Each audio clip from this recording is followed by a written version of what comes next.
Who dialed up Thunderstruck?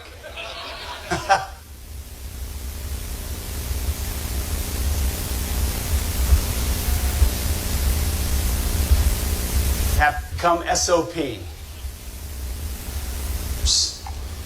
Warriors in the profession of arms. Others chose to be doctors and lawyers and other honorable professions. You chose to be leaders. Leaders of men, leaders of our best men and women. It's an honor to stand today among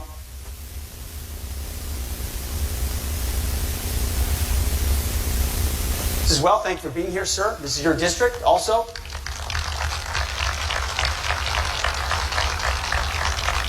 And just amongst senior leaders, so many accomplished warriors, so many people who have given so much to this great nation. As was mentioned, the Army War College is one of the vital military institutions helping our leaders at the strategic level. I want to thank everyone here that's a part, and the staff support.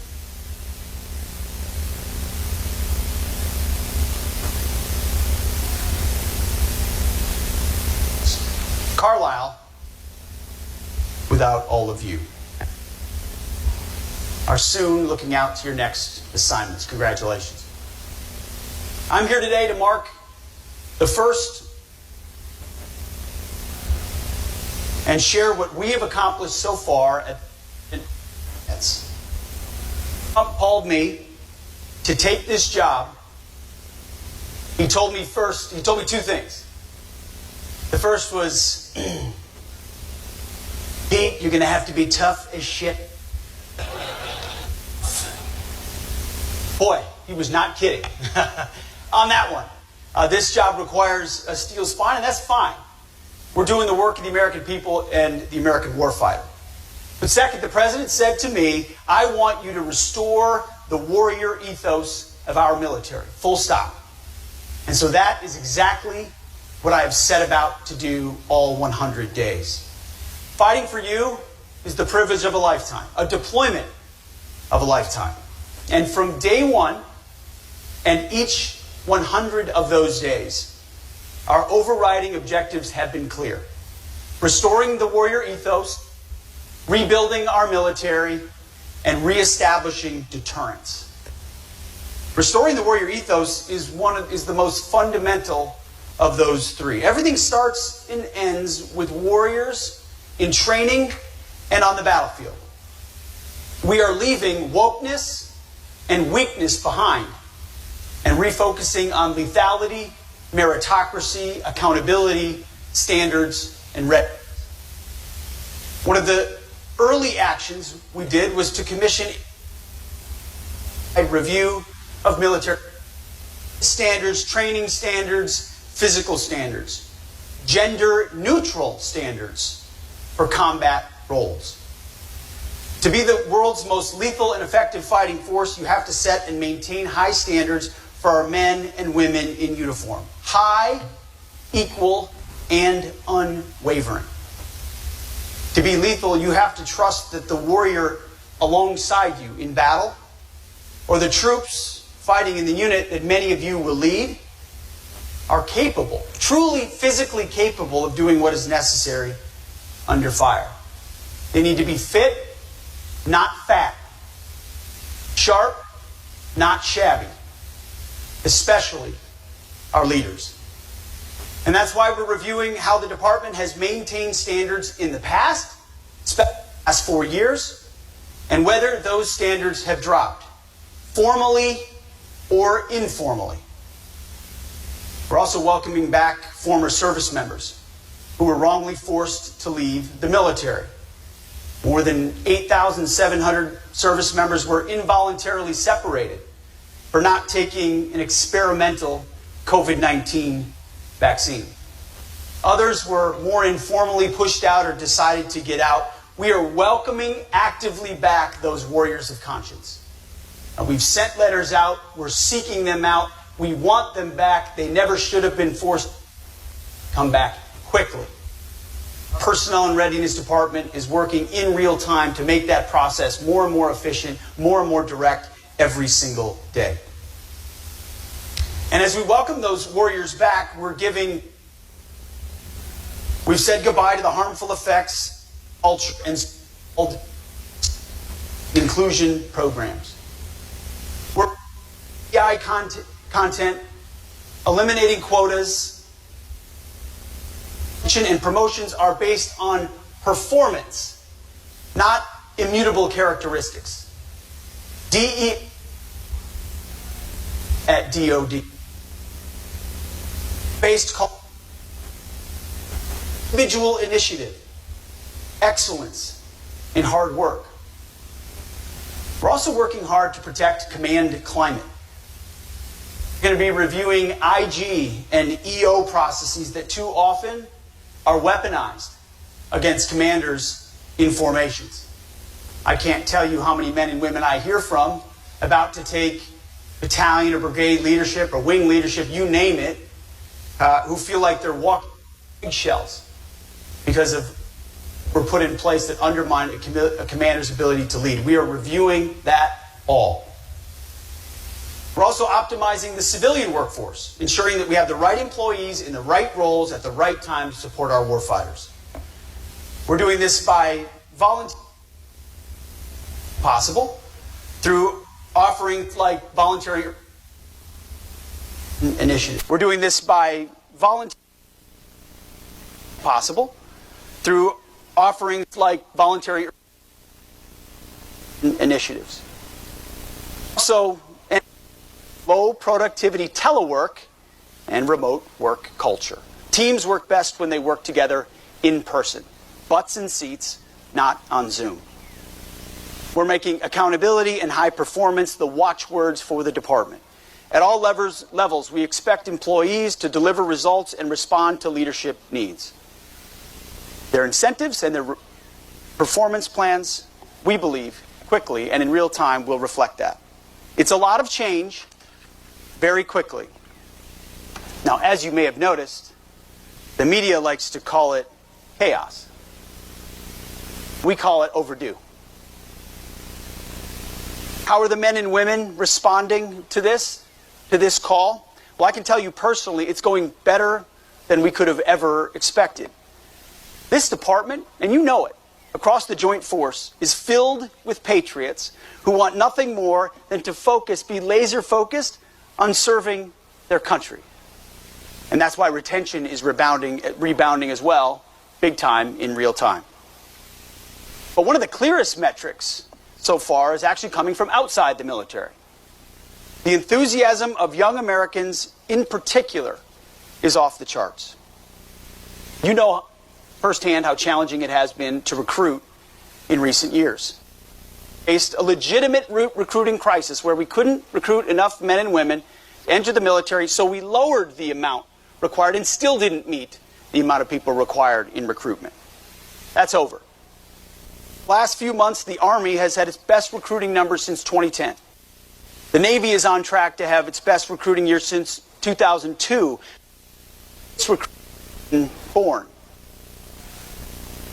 Many members of my staff that get referred to me of people who ruled out in the President, his leadership, enthusiastic about going to boot camp or OCS and serving their nation.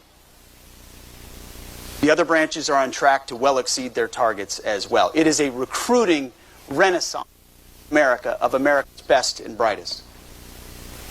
When our standards are high, when the mission is clear, when we prioritize warfighting over wokeness, that energizes the young men and women of our country, the very patriots over this American experiment we have always needed. They're proud of their country. They're proud of our military. And like generations before them, they will rise to the challenge set before us. As leaders, all of us, all we have to do is keep raising the bar and putting the mission and our people first. That's reviving the warrior ethos. Second objective is rebuild. You've all served long enough to see the downward trajectory of readiness in our force.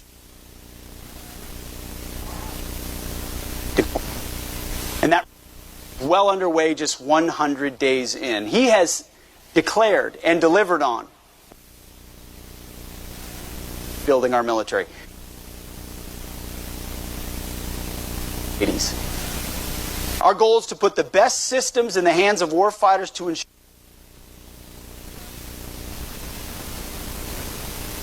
minimum lethality. You should never be in a fair fight. That's our job. First, we are rapidly moving on one of President's promises, which is a golden dome for wide to protect Americans from the threat of here, hypersonic, and conventional here in our homeland. Another incredibly exciting program is the newly announced and further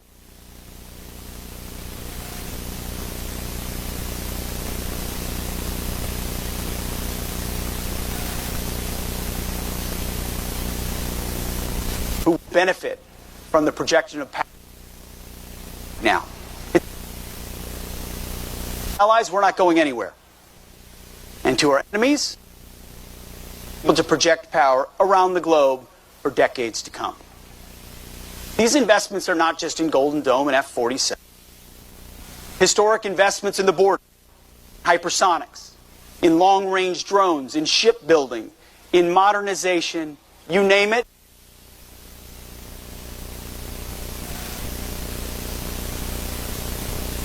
For any time while our citizens will be protected from the worst that our enemies could possibly throw at us, defending the homeland. Just these marquee programs. We've been assessing the department from top to bottom to ensure that we're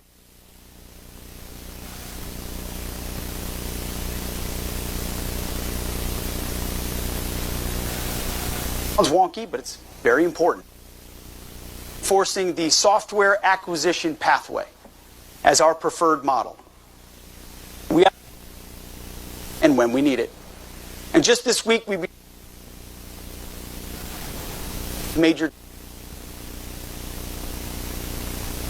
President Trump outlined in his executive order on defense acquisition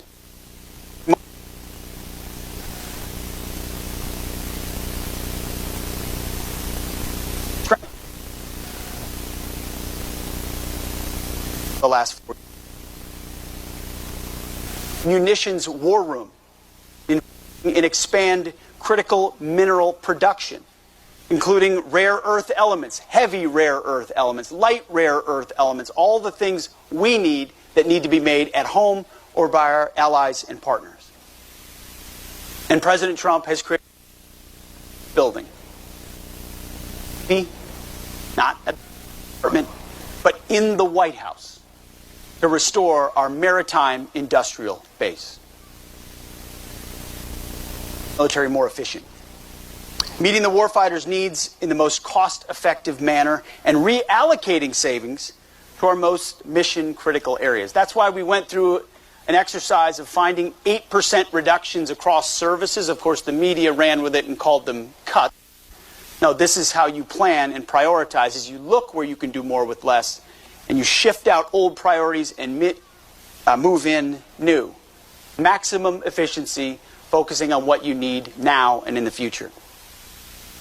Through our partnership with the Department of Government Efficiency, or DOGE, earlier this month we identified $5.1 billion in savings, and that's just the beginning.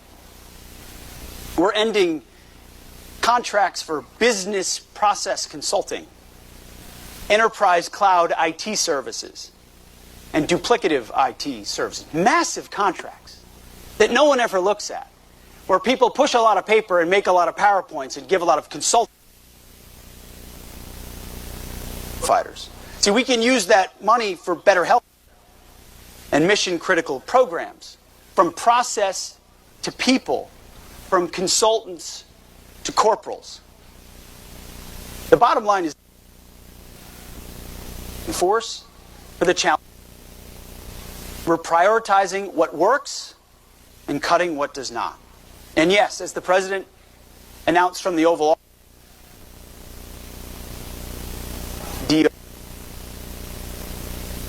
What's the reason that the previous administration left?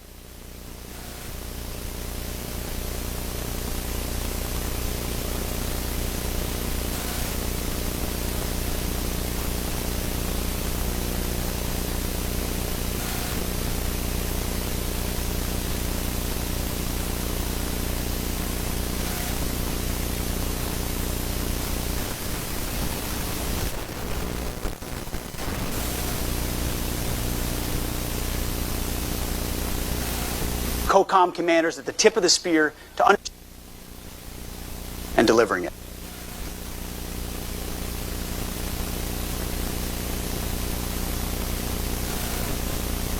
Have the most advanced weapons.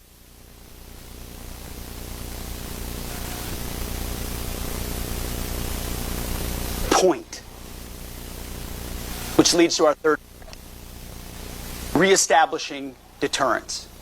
After 4 years of deferred maintenance under the Biden.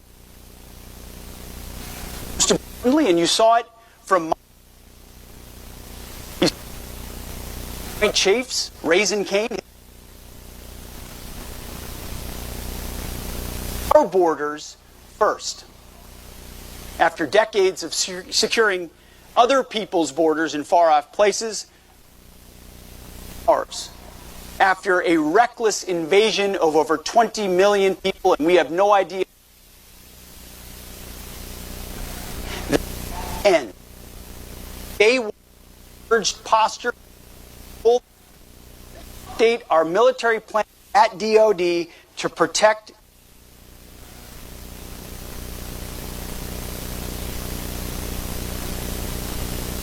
cartels, drugs, violence, death. Under the Trump administration, it ends. Under this Defense Department, we get 100% operational control of our.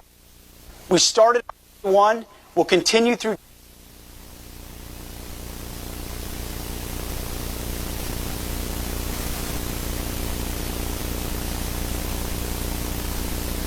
This 97 border crossings compared to the same period in 2024. Monthly encounters dropped from 250,000 encounters, most of which are false asylum claims. You also have the known gotaways and the unknown gotaways, so it's much higher than 250,000. You don't know where most of these people are coming from. Now to the trickle of a few thousands, most of which we're interdicting and engaging because of our force posture on the border in real time. It starts with people, it moves to infrastructure and surveillance. And our American troops, you should see their morale on the border. It's incredible when you're defending your own homeland with robust and sufficient assets, and you are able to interdict, changes the whole game. We just designated a trial area for a new national defense area, where our troops now, instead of just looking at the border with binoculars and wondering who that person is and hoping CBP interdicts them, can now temporarily take action to temporarily detain those folks and hand them over to CBP because of that authorized zone. It's a sea change from the open season that was the previous administration. But not just here at home. In 3 of the most strategically important regions in the world, we are increasing allied burden sharing while we increase deterrence. America first doesn't mean America alone. It means we expect our allies to step up, to be true force multipliers for freedom. This approach ensures we achieve peace through strength. First, in Europe, our allies are finally, thanks to President Trump in the first administration, and again in these first 100 days, following America's call for European leadership and ownership of continental security. We've transferred U.S. leadership of the Ukraine Defense Contact Group to the UK and to Germany. We've obtained commitments from Poland, one of many model allies, the Baltics, to spend 5% of their GDP on defense. We've made the same call to other allies. 2% is not enough considering the threats you face. 3%, 4%, 5%. Progress with major European powers who are setting initial targets, even to one I spoke to just this morning, to increase their defense spending. The time of the United States, here in Pennsylvania, here in our country, being the sole guarantor of European security has passed. It's long overdue. Europe has to step up military and lead. NATO. In the Middle East, we're pursuing stability and deterrence to the threats that exist there. President Trump has made it clear that America is fully committed to the security of our great allies in Israel.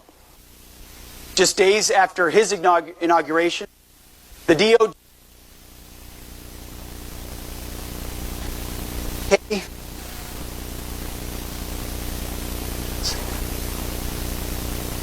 blocked the defense.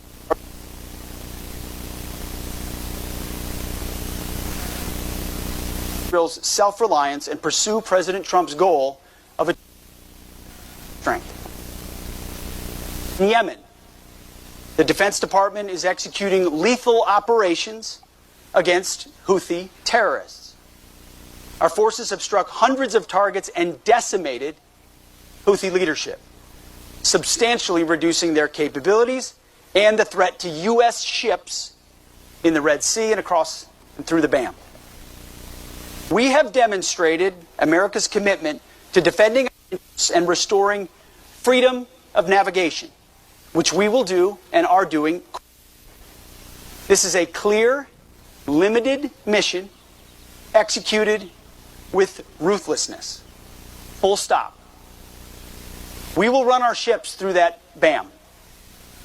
And our message to the Houthis has been clear from the beginning. Allow us to sail our and we'll stop shooting at you. Until then, you're going to feel the pain.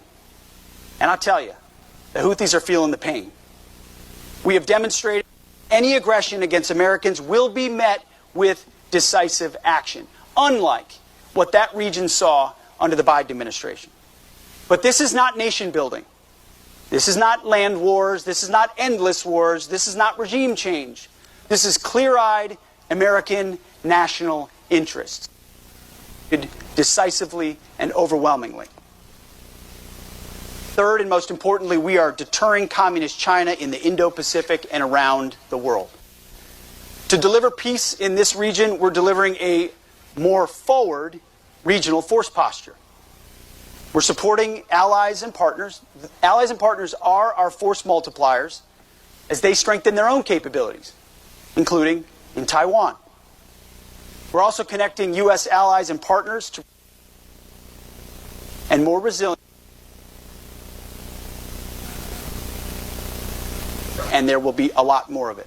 In fact, in March, I took my first trip to the Indo-Pacific as secretary. The first trip to Guam in 20 years from a defense secretary. I traveled to the Philippines to meet with President Marcos and his Secretary of National Defense. We reaffirmed the long-standing strength of the U.S.-Philippines alliance, a key piece in our strategy to deter and counter the communist Chinese. We also traveled to Japan on that same trip, and later on a trip that a few of you may have seen to Panama. At each stop, we announced new bilateral exercises, increased cooperation, foreign military sales deals, commitment to President Trump's vision of peace through strength. In the Philippines, we are deploying more advanced capabilities, including Nemesis anti-ship missiles. In Japan, we announced Phase 1 of upgrading U.S. Forces Japan into a full-blown Joint Forces headquarters. In Panama, we secured a framework for first of Panama Canal passage for U.S. military vessels and auxiliary vessels, as well as the additional presence of U.S. troops stationed through both sides of the Panama Canal. As I said then, and I will reaffirm today, the President pledged to take back the Panama Canal from Chinese influence. And with our partners, we're doing just that, right in our own backyard. At every step, we are carrying out our strategy to increase against before, in these places, when you meet with leaders who want to be with America, who believe in what America can do, have watched us when we're strong, they're making, in many cases and in many places, a binary choice. It is either by, with, and through the Americans or with the Communist Chinese. In the Indo-Pacific, around the world, but specifically in the Indo-Pacific and in our hemisphere, you can see it. You can see it in the eyes of allies and partners. You can see it in the influence underneath the surface. They want to be with us, but they need to see strength. And they need to see leadership. And that's what President Trump has provided in spades. Not just in words, but in deeds, in action, and so as Europe shoulders more of the burden in continental security, that frees up resources for us to focus on countering the malign influence of the Communist Chinese where it matters most. Under the leadership of President Trump, the message to our adversaries in these first 100 has been undeniably clear. America is back. At the Defense Department, that means no more distractions. No more social engineering. No more climate change worship. No more electric tanks. No more gender confusion. No more pronouns. No more excuses. No more quotas. No more woke bullshit that undermines commanders and command climates. We are laser focused on our mission of warfighting. We are colorblind, and we are merit-based. We're restoring the warrior ethos, rebuilding the military, and reestablishing deterrence. End, full stop. Enemy aggression will be met swiftly and harshly. We're beginning a new golden age of America and a golden age of national defense. We have a bumper crop of new recruits, new planes, new missile defense systems on the way, allies increasing their defense spending, and adversaries on their heels. Today, on this beautiful day, we have a brand new class, soon to be, Army War College students about to graduate. You, all of you, are the future of our military. You will lead these new recruits, eager, optimistic, young, ready, and soon to be trained. They will look to you. You will lead the brigades, the ships, the groups. You will execute our tactical, operational, and strategic objectives all around the globe. You will set the standard. We're counting on you. And I know that you will deliver at each and every step with distinction. God bless you. Godspeed to all of our warriors, and thank you for having me today. Appreciate it. Thank you.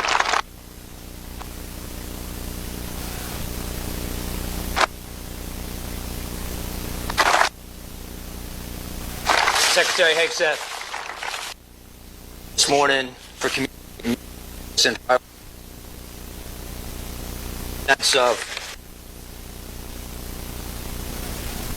of 35 years of service to our nation, that at the heart of the warrior ethos are disciplined, fit, and confident soldiers. We've been investing for most of this past year in the intellectual fitness of the leaders that are on the field here with you today, but we're gonna take a step away from that for the next several days and engage on the fields of friendly strife and demonstrate some physical fitness. There's still, I've been told, some open spots on our teams here.